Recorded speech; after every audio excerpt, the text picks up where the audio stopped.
Hello there everyone, welcome back to Russian Context. We are here once again in the Myasnitskaya area. I'm going to show you a little bit around. Last time we ended was near the Polytechnical Society's house, the building right here, which you can actually see. And I actually just noticed something. Also, if you have not seen those videos, there's a link up here somewhere above my head, so you can go check those out now or after this one. But I actually noticed something across the street. And I do want to show a little attention to this because these are things that you will notice around the city here in Moscow, and they're pretty easy to, just not really pay any attention to, but they're worth talking about. So these right here, these little squares, these are dedicated to people who were victims of Stalinist repression. You can actually see they have the name of the people here who lived, is specifically connected to the building, who lived there, when they were born, when they were arrested, when they were shot, and then when they were rehabilitated, right? Born, arrested, shot, rehabilitated. It goes on and on and on. And you can find these on all sorts of buildings around the city here. We might actually see some more. If I do see some more, I will point them out. The reason I want to bring that up is because since the war started, there has been this kind of war against those little placards. A number of people have said they need to remove some of them because they were connected to, Nazi sympathizers, something like that. But there's kind of an ongoing discussion with regards to those things because realistically, the Soviet Union rehabilitated those individuals. And now it feels a little bit, at least in the eyes of some people, like there's a bit of some additional historical revisionism going on with regards to that, right? Like the Soviet Union under Stalin executed those people, and then they rehabilitated them under the Soviet Union when they were reevaluating Stalin's whole rule. And then now, 30 years plus after the fact, we're reevaluating it, or at least some people in the government are. But anyway, I just wanted to point that out because it is one thing. There is actually a group of people here too, and I don't think we'll see it here, but when some of those placards have been removed, people will go back with cardboard. It's like people have taken photos and they have records of all of those things on the buildings, and they go put cardboard replacements up there. So it's just kind of like back and forth with certain people. So we turned right off of Malykharitonovsky переулок, and we turned right onto Огородная Слобода. So this street actually runs parallel to Myasnitskaya улица. And so yeah, even though we're not technically on Myasnitskaya, I'm kind of going to count it because, like I said, we're running parallel to it.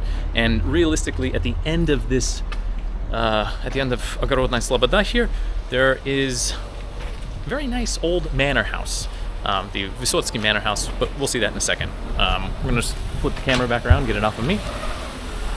And yeah. So not much of it. We got some construction here. In fact, when we get forward a little ways, we might be able to see there was an old wooden building here. I don't know if it's still visible behind all the construction, but we'll take a look. Kind of, yeah. Actually, yeah. You can see it right in there. And this is so they are actually doing some restoration work here. I love to see it.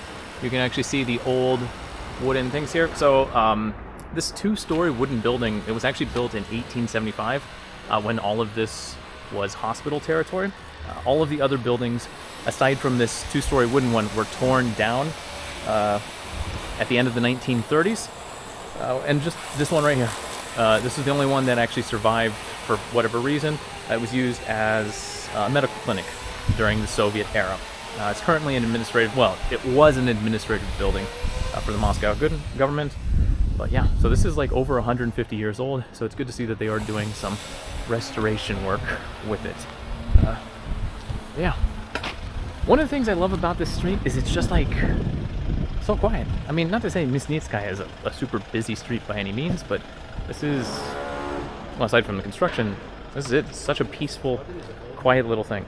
But yeah, let's kind of keep going down here. Yeah, well, there's no avoiding the construction sounds. That's just like, it's the name of the game here right now. But I guess you can see a little bit of Огородная Слобода. I guess it's Огородная Слобода переулок technically, but regardless. We'll talk about what that means too in just a little bit. A bit of a story behind it, but we're going to come up here.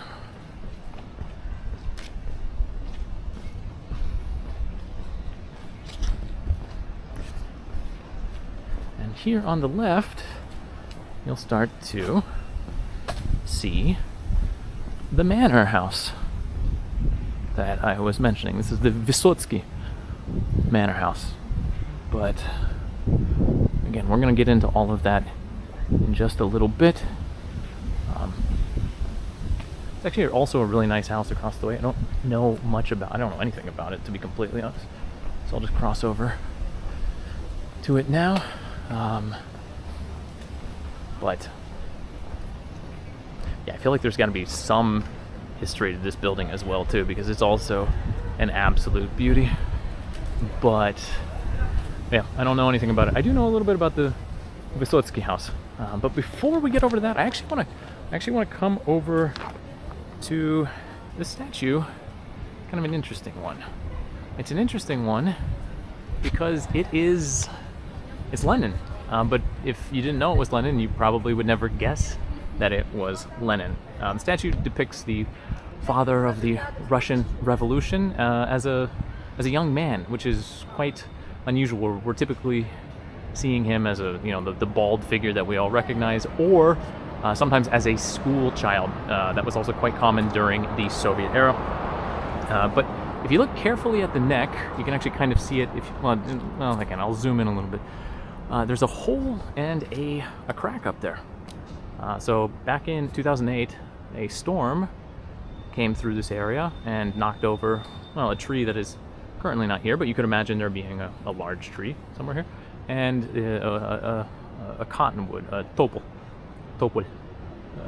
So anyway, the tree fell over and it slammed into Lenin here, and Lenin fell over onto the hard, unforgiving ground, and he splintered into 3 pieces. You can actually kind of see a little bit too on the legs. There's a bit of a line right there too. But anyway, they put him back together and put him back in his place. So Lenin is still there. And I don't know about you. I've seen some people online comparing him, at least as he looks right here, to a Lenin-ardo Di Caprio. So that's, I don't know. If you see it, good. I mean, I guess a little bit, maybe a young one. But anyway, the wedding photographer that I mentioned at the end of the last video, the ones who spent like an hour or so, they're over here too. So I guess there's no escaping them right now. But let's talk a little bit about the actual building. So the Vysotskiy manor house here belonged to the Vysotskiy family. And I kind of love the fact, when I learned this, I was in love with this idea, because the Vysotskiy family were wealthy tea merchants, and they have this manor house near Myasnitskaya улица. And the reason I find that so kind of not hilarious, but just lovely, is because probably the most famous building on Myasnitskaya улица, a little further in, closer to the center, also belongs to the family of rich tea merchants. So getting back to the manor house, talk a little bit about that real quick, and then we'll just go over the Vysotskiy family and their tea empires. That's honestly probably a bit more interesting. So the manor is done in a French style. That's supposed to look something out of a fairy tale. It was done by the architect Roman Klein, who also did Sum, the Pushkin Museum, and the Perlov Tea House, for those of you watching who know your Moscow architecture. The manor is asymmetrical. As you've been looking, you maybe have noticed that. It's obviously a staple of modernist architecture, which, a lot of these things are. Now, when it was built, this area was really only used as the Tsar's Gardens. That's kind of connected to the name of the street back there, Огородная Слобода. Sloboda was a little area that people lived in. I don't know the best translation for it. And Огородная would be Огород, which is like a garden. So Огородная Слобода, this was the area of the city way back in the day where the Tsar got all his fresh fruits and veggies from. All those yummy cabbages and cucumbers and everything that were on the royal table came from this area right here. And the reason that it's wild to think that like 125 years ago, this wasn't really like in the deep city. It wasn't even in the center. But yeah. So anyway, in the Soviet era, this building obviously did not get torn down. It was actually expanded upon. We can kind of see that right here. You can see the style change. If you look, I'll go back here a little bit so you can see it. Kind of from where this entrance is, you can see up there how they just built onto it. So the original house manor would have ended there, and then all of that was added onto by the Soviets. They added a theater with a balcony, a mirrored vestibule, a grotto cafe thing, and they actually added a second tower. Now the second tower does differ quite a bit. I've seen people say that it's like exactly the same. Maybe on the inside. From the outside, the towers are a bit different. But one of the easy ways to tell which one was the Soviet tower is because the communists put, and I'll zoom in later up there, there's a star in the window. You know how much they loved those stars. They had to add it everywhere that they could. And then, of course, the tasteless, at least in the Bolsheviks' opinion, interiors of the pre-revolutionary owners had to be gutted so that the insides could better reflect the ideals of the Soviet pioneers.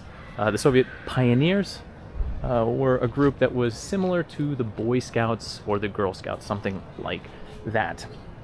Nowadays, this building, as you can kind of tell maybe from looking around, this is the Дворец творчества детей и молодежи, which is basically a creative arts center for the youth.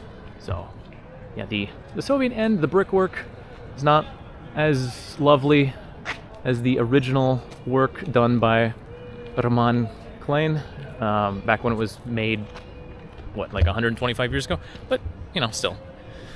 Fact remains. Okay, so we get back here. We got a little bit of a park, nothing too much. We're actually going to go this way. So let's come back around here. Let's talk a little bit about the original owners, though, of the manor, which are the Vysotskys. I'll kind of keep it trained on that front. So the Vysotskys were the owners of the Vysotskiy & Co. tea company, which was one of, if not the largest manufacturer of tea in the world at the start of the 20th century. They had a massive factory with over 22,000 workers, all the infrastructure to go with that. But what's actually interesting, they did not have a monopoly on the supply of tea to here in Russia. They supplied a third of the Tsar's tea, but not all of it. Now, after the revolution, the Vysotskys, they were able to hold on to their fortunes and their company, which is one of the rare such examples of that happening, as they relocated first to London, and then in the years leading up to World War II, they actually went to Palestine. But yeah, as their tea came from Sri Lanka, their deliveries and their distribution were already global, so there wasn't a massive disruption because of the Bolsheviks. In fact, you can still buy Vysotskiy tea. If you want to find it in English, it is spelled Wissotzky.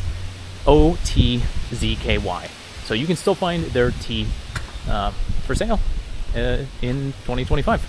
But we're actually going to take a look at this building too. This is actually one of those buildings, and this is great. They actually put up an information stand here. The last time I was here, this was not here. I had to do a little bit of digging online. I just realized one last thing connected to the Vysotskiy Manor House, which I forgot to mention, and I apologize for skipping away from that. But with the Vysotskiy Manor House back there, there is a story connected to the Manor House and Nobel Prize winning author, writer, Boris Pasternak. And it's basically connected to the fact that he was infatuated with the Vysotskiy's daughter, Ida, and he actually asked for her hand in marriage, although the family kind of told Ida to not say yes. So Pasternak was rejected in his early love, but Ida did actually serve, the daughter of the Vysotskys did actually serve as a muse for Boris Pasternak, in some of his poetry, which a lot of people in the West probably don't really know that Pasternak wrote poetry. He's most famous for Dr. Zhivago. But yeah. Anyway, going back to this house right here. So, yeah. This is the von Brennen mansion. Although it has slightly Dom I A Behrens. Yeah, Behrens, okay. Yeah, von Behrens Manor, sorry. My notes are a little off here. There's not too much to say. It was built in the 19th century. It looks quite nice now. It was built in the 19th century, got nationalized after the revolution, turned into communal apartments, and then to the community of elderly Bolsheviks. Slowly fell into disrepair, and actually half of the building was torn down in the 1960s to make way for the expansion of the Swiss embassy, which is going to be here on the right. There's an embassy right there in that greenish building, and there is fresh concrete right here. So yeah, I don't know if I'll be able to get too close to this building, but I will try. Okay, so in 2016, I'm going to see this. I hope I don't get. So in 2016, can we see the house up here? A little bit. So in 2016. The estate house here, it was built up was bought up under a program that sold square meters in historical buildings for a single ruble each, as long as the new owner took it upon themselves to restore the building to its original form and beauty. Now, I've seen some people online. Yeah, here's the Swiss embassy right here. With regards to the von Brenner's house, I've seen some people online who are kind of suspicious with regards to like whether or not they're actually doing a good job of renovating stuff inside the building. Now, we can't go inside, we can't see, it's obviously still under construction, but you maybe notice the color of the paint. It's that kind of burgundy, that reddish brown. And the reason that is worth noting, and the reason that I think that those people doing the renovation are probably doing a pretty good job, is that it comes down to the fact that originally, during the Soviet era, it was painted yellow. And when they started doing the renovations on that building, they started scraping away the paint. And they discovered that under the layer of yellow paint, there was this old burgundy color, and that was the original color of the building. So instead of just repainting it yellow and calling it a day, they actually hunted down the original color of the building in order to give it its more historical facade, its historical look. So just the fact that they put that much attention into the care with which they chose the color of the paint for the building, I do kind of think that the interiors are probably doing all right too. So yeah, I'm gonna turn this around because I feel like I always love to complain about construction here in Moscow, and at this point in time especially, I don't really have too much else to say. We're actually gonna move back out to Myasnitskaya Street, Myasnitskaya улица. I don't really have anything else necessarily to say about these buildings per se, but you can take a look at the construction. It's actually not horrible here, but yeah, it's this sort of never-ending, I don't know, ripping things out, putting them back in, ripping them up again. Sorry, that is Огородная Слобода once again. Actually, so yeah, that is the street we just came down. I can actually go up here just a little bit. This is the Swiss embassy, right? So it's back there. Go take a look at this blue building here too before we head back out to Myasnitskaya. We're really not in any sort of a rush per se. I think actually this might all be Swiss. Yeah, that might also belong to the Swiss embassy. It does. So, very nice. Very nice building for them too. One of the things which, and I'll show this in future videos as well too, one of the things that I find just absolutely fantastic was that under the Soviet Union, a lot of the nice old manor houses were given over to embassies, which prevented them from being torn down in many cases by the Bolsheviks. So that's, yeah, a lot of the really beautiful, like the French embassy, a lot of the really old, beautiful estate houses and things like that belong to embassies now. And we can't really go into them for that reason, but we should at the same time be thankful for that, because I think in many cases it probably saved them from destruction. So, but yeah, going back, I'm gonna go down the sidewalk, and then we'll kind of... this is Gusyatnikov переулок. If Myasnitskaya улица is connected to the word butcher in Russian, then Gusyatnikov would be connected to the word probably goose, which is goose, you might have been able to guess. So if Myasnitskaya улица was where the butchers were all located, then this would probably be where, I don't know, like people raised geese or something like that. Yeah, I don't know. I'll kind of quit yapping for a second. You just take a look around.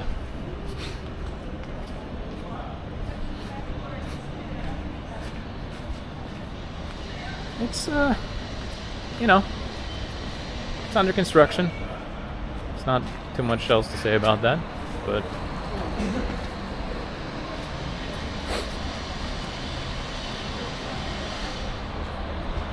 Anyway, we are coming back out on Myasnitskaya улица here, where you can see the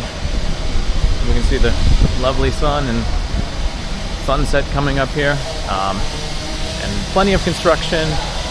And yes, so in general, Myasnitskaya continues that direction all the way towards Lubyanka.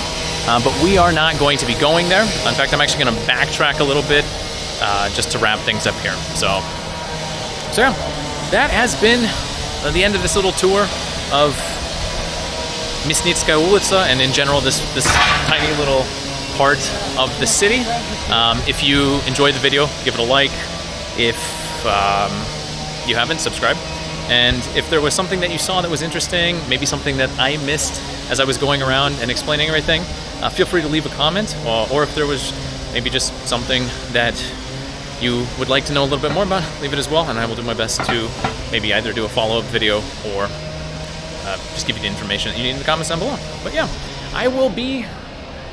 summer is coming to an end, and the weather is probably going to get rainier and cold relatively soon, so I'm going to try to do a number of these more before the weather sort of turns against me.